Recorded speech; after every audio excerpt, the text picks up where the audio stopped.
12वीं कक्षा के देश के भविष्य प्रिय विद्यार्थियों, आप सबको सादर नमस्कार। माँ सरस्वती भगवती से प्रार्थना करता हूँ कि आप सबका दिन मंगलमय रहे। आप सभी मन से पढ़ करके इतनी शानदार सफलता अर्जित करें कि आपको भी एक दिन अपनी पढ़ाई पर गर्व हो, खुद पर गर्व हो और साथ ही साथ आपके माता पिता को गर्व हो आपके ऊपर कि आप उनकी संतान हैं। और आपके माता पिता को जो वो गर्व का अनुभव होगा, इसमें ईश्वर का आशीर्वाद भी अहम है। और सबसे ज़्यादा अहम जो है वो है आपकी लगन, आपकी मेहनत, आपका अथक श्रम और समय पर आपका ध्यान केंद्रण, अर्थात समय को आप कितना ज़्यादा इम्पोर्टेंस देते हैं। इस घड़ी की टिक टिक की आवाज़ को सुन करके आप अपनी ज़िंदगी की धुन में परिवर्तन लाते हैं कि नहीं लाते हैं, यह आप पर निर्भर करता है। तो आशा है आपसे कि आप अपने माता पिता की आंखों के तारे हैं और आप इस बात को समझते हुए, आज की कीमत को समझते हुए और इस घड़ी की आवाज़ को सुनते हुए अपनी ज़िंदगी की आवाज़ में परिवर्तन लाएंगे, अर्थात भविष्य में कोई ऊंचा मुकाम हासिल करेंगे। आप सभी भविष्य में ऊंचा मुकाम हासिल कीजिए, यही मंगल प्रार्थना विघ्नहर्ता गणेश जी से और माँ सरस्वती भगवती जी से करता हूँ। और इन्हीं मंगल शुभकामनाओं के साथ आज से मैं आरंभ करूँगा काव्यखंड को, जो कि 12वीं कक्षा के हिंदी संकाय से है। और काव्यखंड में आज प्रथम कविता को आपके बीच में रख रहा हूँ। प्रथम कविता जिसका नाम है करबक, जिसे लिखा है मलिक मोहम्मद जायसी जी ने, जिनका जन्म अमेठी में 1492 ईस्वी में हुआ था। अब काव्यखंड गद्यखंड समाप्त हो चुका है, काव्यखंड की ओर अब हम लोग अग्रसर हो गए हैं। अब काव्यखंड के अंतर्गत में जो भी कविताएं हैं, उन कविताओं को क्रमवार आपके बीच में रखा जाएगा। साथ ही साथ क्रमवार रखने के साथ साथ उस वीडियो में रहेगा क्या, तो उस वीडियो में प्रथमतः तो आपको उस कविता का सारांश बताया जाएगा। तत्पश्चात उस कविता से जितने भी महत्वपूर्ण प्रश्न हैं, उन प्रश्नों को बताया जाएगा। आपको करना क्या है, आपको कुछ विशेष नहीं करना है। आपको बिना फेसबुक, व्हाट्सएप, इंस्टा आदि अदर प्लेटफॉर्म की नोटिफिकेशन को चेक रीचेक किए हुए आपको ध्यान से कम 20 मिनट का अपना समय जो होता है, 25 मिनट जितना देर का भी वीडियो बनता है, ज़्यादा लंबा बकवास नहीं किया जाता है, तो जितना देर का भी वीडियो रहता है उस वीडियो को ध्यान से सुन लीजिएगा। एक बार में समझ में ना आए, थोड़ा पीछे कर लीजिएगा, वीडियो को फिर से सुन लीजिएगा। एक नोटबुक लेकर के बैठिएगा, जो भी प्रश्न बताया जा रहा है सो लिखा हुआ आएगा, उन प्रश्नों को लिखिएगा, है ना। और वीडियो समाप्त हो जाए तो उन तमाम प्रश्नों को हल कीजिएगा, ताकि सदा के लिए आपके मानस पटल पर वह प्रश्न का उत्तर अंकित हो जाए। और ध्यान से सुनिएगा, बिल्कुल आपकी भाषा में बताने का प्रयास किया जाएगा। आपकी भाषा में बताने का प्रयास किया जाने का मतलब यह नहीं है कि आपको यह बताया जाएगा कि आप जिस भाषा में बोलते हैं अवैछी, जायछी, खाइछी, पियछी, इस भाषा में नहीं बताएंगे, मगर इस भाषा में बताएंगे कि आप परीक्षा में अच्छे से लिख पाएंगे। मतलब कि गैस की भाषा और गूगल बाबा की भाषा में नहीं बताने का प्रयास किया जाएगा, बल्कि आपको उस भाषा में बताने का प्रयास किया जाएगा जिस भाषा में आप कंफर्टेबल महसूस करेंगे। कहने का मतलब आरामदायक महसूस करेंगे। तो अब इस कविता की भूमिका मैं आपको बता दूं, इस कविता में है क्या। तो इस कविता में यह बताने का प्रयास किया गया है कि यदि हम रूपवान नहीं हैं, कहने का मतलब हम बड़ा सा गोरा और मैदे की तरह बिल्कुल सफ़ेद नहीं भी है ना, इसके बावजूद यदि हमारे अंदर यदि गुण है, हमारे अंदर यदि मेरिट है, तो हम अपनी ज़िंदगी में कोई न कोई ऊंचा मुकाम हासिल कर सकते हैं। यही बात मलिक मोहम्मद जायसी जी ने करबक के माध्यम से बताने का प्रयास किया है। उनका बताने का ये प्रयास है कि रूपवान वो नहीं थे। मलिक मोहम्मद जायसी जी एक आँख से अंधे थे, दूसरे आँख से भी उनको कम ही दिखाई देता था और चेचक के कारण वो रूपहीन भी थे। उनका चेहरा भी देखने में बहुत ज़्यादा खूबसूरत नहीं था। बावजूद इसके उनकी साहित्य की साधना इतनी शानदार थी कि उनकी साहित्य साधना कितनी अनमोल थी, इसकी वानगी हम लोग 12वीं कक्षा के काव्यखंड के प्रथम कविता के रूप में देख रहे हैं कि हम उनकी रचनाओं को आज पढ़ रहे हैं।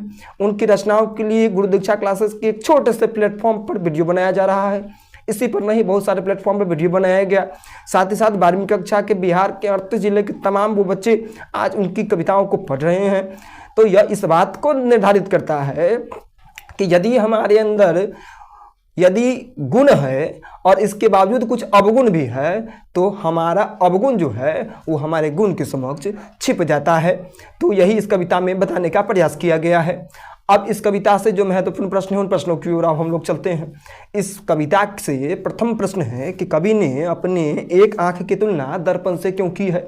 तो लिखेंगे कवि ने अपनी एक आंख की तुलना दर्पण से इसलिए की है क्योंकि जिस प्रकार दर्पण में स्वच्छ और निर्मल छवि बनती है, हमारी जैसी प्रतिछाया होती है, अर्थात हम जैसे दिखने में होते हैं, चाहे काले हों, चाहे गोरे हों या फिर श्यामले हों, जैसे भी हों, हमारी नाक 1 फीट की हो या फिर 20 फीट की हो, मतलब कहने का मतलब जिस भी आकार का हमारा छवि होता है, जैसा भी हमारा आकार होता है वैसे ही छवि हमारी आईने में बनती है ना।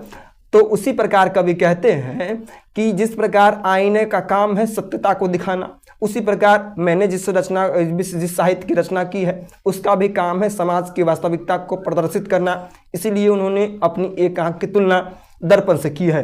तो लिखेंगे कवि ने अपनी एक आंख की तुलना दर्पण से इसलिए की है क्योंकि कवि यह मानते हैं कि जिस प्रकार दर्पण का काम है सत्यता को प्रदर्शित करना, सत्य को दिखाना, उसी प्रकार मेरी रचनाओं का मतलब है सत्यता को प्रदर्शित करना। मेरी रचनाएं जो हैं सो आईने के समान स्वच्छ और निर्मल है। इसके पश्चात दूसरा महत्वपूर्ण प्रश्न इस पाठ से कि पहले करवक में कलंक, कांच और कंचन से क्या तात्पर्य है। तो लिखेंगे पहले करवक में कलंक, कांच और कंचन से तीनों का अलग अलग अर्थ है। कंचन कहने का मतलब, कलंक कहने का मतलब यह है कि कवि यह बताना चाहते हैं कि जिस प्रकार चंद्रमा पर इस बात का आरोप है अथवा इस बात के लिए उसको कलंकित किया जाता है कि चंद्रमा के किनारे किनारे काले घेरे होते हैं, बावजूद इसके कहीं ना कहीं उस पर इस बात का कलंक है, बावजूद इसके चंद्रमा का मुख्य काम है कि पूरी रात को रोशन करने की पूरी जिम्मेदारी उस चंद्रमा की होती है। तो अवगुण होने के बावजूद उसको रात को रोशन करने का कार्य दिया गया है और वो उस कार्य को बखूबी करता है। तो यह कह करके कवि बताना चाहते हैं कि हमारे अंदर यदि कोई अवगुण भी है और हमारे अंदर यदि कोई गुण है तो हमारे गुण के समक्ष हमारे अवगुण छिप जाते हैं। दूसरा है कंचन। कवि कहते हैं कि जिस प्रकार सुमेरु पर्वत पर जब त्रिशूल से जब शिव जी प्रहार करते हैं तो सुमेरु पर्वत के 100 टुकड़े हो जाते हैं और वो सभी अलग अलग टुकड़े सोने में विभक्त हो जाते हैं, सोना बन जाता है वो पर्वत। तो कहने का मतलब यह कि जब हम सज्जन की संगति में जाते हैं, मतलब अच्छे लोगों की संगति में जाते हैं, तो हमारे गुणों में भी निखार आ जाता है। तीसरा है कांच। तो कांच कह करके कवि ने बताने का प्रयास किया है कि जब तक कांच को घड़े पर तपाया नहीं जाता है ना, पात्र जो होता है तपाने वाला, तो जब तक उसको तपाया नहीं जाता है तब तक वो अपने एक वास्तविक आकार में और एक सार्थक आकार में नहीं आता है। तो हमें भी अपनी ज़िंदगी में संघर्ष करना पड़ता है और जब हम अपनी ज़िंदगी में संघर्ष करते हैं तब हमारे अंदर भी निखार आ जाता है, हमारे गुणों में भी निरंतर वृद्धि हो जाती है। उसके पश्चात अगला इंपॉर्टेंट प्रश्न है कि पहले करवक में व्यंजित जैसे कि आत्मविश्वास का परिचय अपने शब्दों में दे। तो लिखेंगे पहले करवक में जैसे कि आत्मविश्वास के विषय में विस्तार पूर्वक बताते हुए जैसे जी ने खुद लिखा है कि वो यह बताते हैं कि वो रूपहीन है, वो उनकी एक आंखें सही ढंग से वो देखने के वो काबिल नहीं है, एक आंख से पूर्णतः अंधे हैं, एक आंख से भी वो सही ढंग से नहीं देख पाते हैं। इसके बावजूद वो बताते हैं कि मेरी कविता में इतनी कहीं ना कहीं शक्ति है कि मेरी कविताओं को सुनने के लिए, मेरी कविताओं को पढ़ने के लिए बड़े बड़े रूपवान और बड़े बड़े गुणवान भी आते हैं और मेरी रचनाओं का अवलोकन करते हैं। तो इस प्रकार वो अपने आत्मविश्वास का परिचय देते हैं। इसके पश्चात चौथा नंबर महत्वपूर्ण प्रश्न है, कवि किस रूप में स्वयं को याद रखे जाने की इच्छा व्यक्त की है, उनकी शिक्षा का मर्म बताए। कवि कहते हैं कि मेरी रचनाएं जो हैं वो उस रूप में, अपनी रचनाओं के रूप में वो अपने को याद करने की बात करते हैं। कवि कहते हैं कि एक दिन मैं नहीं रहूँगा, बावजूद इसके मैंने जो कृति की है, जो मैंने जो रचना की है, उस रचना के बलबूते मैं सबों के हृदय में सदा के लिए जीवित रहूँगा, है ना। कोई व्यक्ति जो होता है वो कौन जीवित रहता है, मगर जीवित क्या रहते हैं, उसके कर्म जीवित रहते हैं। तो कवि का यह मानना है कि मैंने जो कर्म किया, अर्थात मैंने जो साहित्य की रचना की है, उसी के कारण मैं सदा के लिए जीवित रहूंगा। उनकी इस बात का मर्म है कि व्यक्ति अपने कर्म के कारण जिंदा रहता है, न कि अपने रूप के कारण सबों के हृदय में अपनी एक अलग पहचान बनाता है।